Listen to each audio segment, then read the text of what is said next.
Ed Miliband.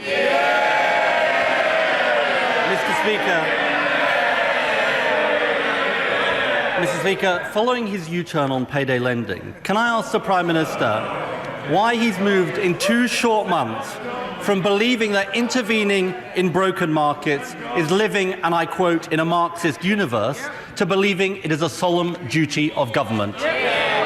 Well, as I've said, there are some dreadful practices that take place in the payday lending market. There are some very disturbing cases, and frankly, for 13 years, they did absolutely nothing about it. So I'm proud of the fact that we have intervened to regulate this market properly, and we're also going to be putting in place a cap. But Mr. Speaker, let me be very fair to the right honourable gentleman. I followed very carefully his interview on Desert Island Discs, and I think it's fair to say he's no longer a follower of Marx. He's loving Engels instead. Ed Miliband.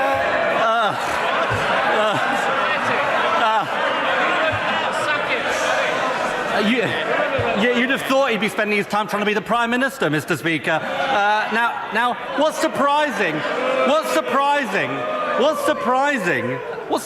is the Chancellor said just a few weeks ago, and I quote, that attempts to fix prices crush endeavour and blunt aspiration. Now, for the avoidance of doubt, can he just reassure us that his U-turn had nothing to do with the prospect of losing a vote in Parliament the following day? Sorry that right honourable gentleman's had a slight sense of humour failure. I don't think that's a very good start to these exchanges. I've done a little bit of research, Mr. Speaker, and in 3 years he has never asked me a question about payday lending. Not once. Not a single question.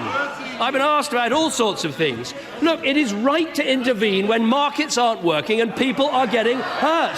That is what we are doing. 13 years they had. They looked at a cap in 2004 and they rejected it. That was when he was working in the Treasury. We've looked at a cap. We've looked at the evidence from Australia, from Florida and elsewhere. It's the right thing to do, and I'm proud that we're doing it. Mr. Speaker, even by his standards, this is a bit rich. On the 22nd of May 2012, they voted against capping payday lenders. On the 4th of July 2011, they voted against capping payday lenders. And on the 3rd of February 2011, they voted against capping payday lenders. We were for it, they were against it. Now clearly he wants to claim this is a principled decision. So can the Prime Minister explain why the government intervening to cap the cost of credit is right, but the government capping energy bills is communism? I feel like one of those radio hosts where you probably say, and your complaint is, caller, exactly? We are taking action when they didn't take action. We're doing the right thing. He should be standing up and congratulating us. No, he wants to turn to energy. Let me turn specifically to energy. The point is, we don't have control of the international price of gas. So what we need to do is have more competition to get profits down and roll back the costs of regulation to get prices down. That is a proper energy policy. And when it comes, we know his version of intervention. His version of intervention is take money off the co-op and don't ask any questions. Mr. Speaker, here is the reality. Here is the reality. This is not a minor policy adjustment. It is an intellectual collapse of their position. Because for 2 months, they've been saying that if you take action to intervene in markets, then it's back to the 70s, it's Marxism, and now they realise they're on the wrong side of public opinion. That is the reality. Now on energy, he must realise. Order! We'll get through question time, however long it takes. I appeal to members simply to calm down and think of the electorate whom we are here to serve. Very straightforward. Ed Miliband. They're shouting because they have no answer, Mr. Speaker. And he must realise the gravity of the situation when there are figures this week showing 31,000 deaths as a result of the cold winter, with around 10,000 as a result of cold homes. So can he explain how are things going to be better this winter than they were last? Well, what there will be this winter, and this is a vitally important issue, what there will be is the cold weather payments that we have doubled from their previous level. They will be in place. The winter fuel payment will be in place. The warm homes discount that helps 2 million people in our country, that will be in place. The increase in the pension of £5.30 a week last year, that will be in place. Now look, every excess death in the winter is a tragedy, and there were 31,000 last year. He might care to recall that when he was Energy Secretary, there were 36,500. Mr. Speaker, I asked him a very specific question, which was how were things going to be better this winter than last? And the reality is the prices are going to be higher this winter than last.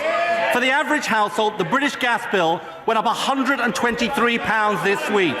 And it was also revealed that the profits of the energy companies are up 75% in the last year alone.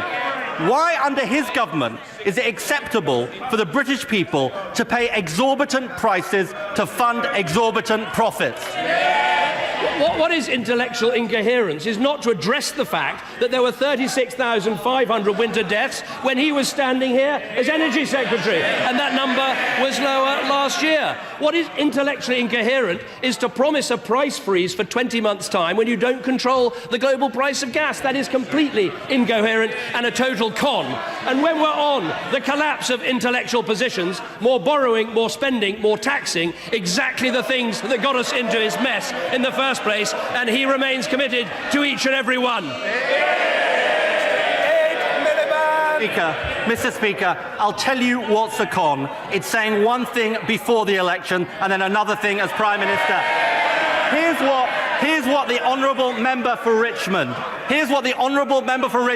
said about him. He likes reading out tweets, Mr. Speaker, so maybe he'll listen to this one. If the PM can casually drop something that was so central to his identity, he can drop anything. Hashtag green crap. That is this Prime Minister all over. The truth is that any action he takes on the cost of living crisis is because he's being dragged there kicking and screaming. On the cost of living crisis, he's not the solution, he's the problem. Nobody believes he or his cabinet have any sense of the pressures facing the people of Britain. I think everyone can see recognise a collapse when they see one, and we just saw one right now. Isn't it interesting? The week before the autumn statement, and he can't ask about the economy because it's growing. He can't ask about the deficit because it's falling. He can't ask about the numbers in work because they're rising. People can see that we have a long-term plan to turn our country around. And people can also see him sitting in his room, desperate for bad news to suit his own short-term political interests.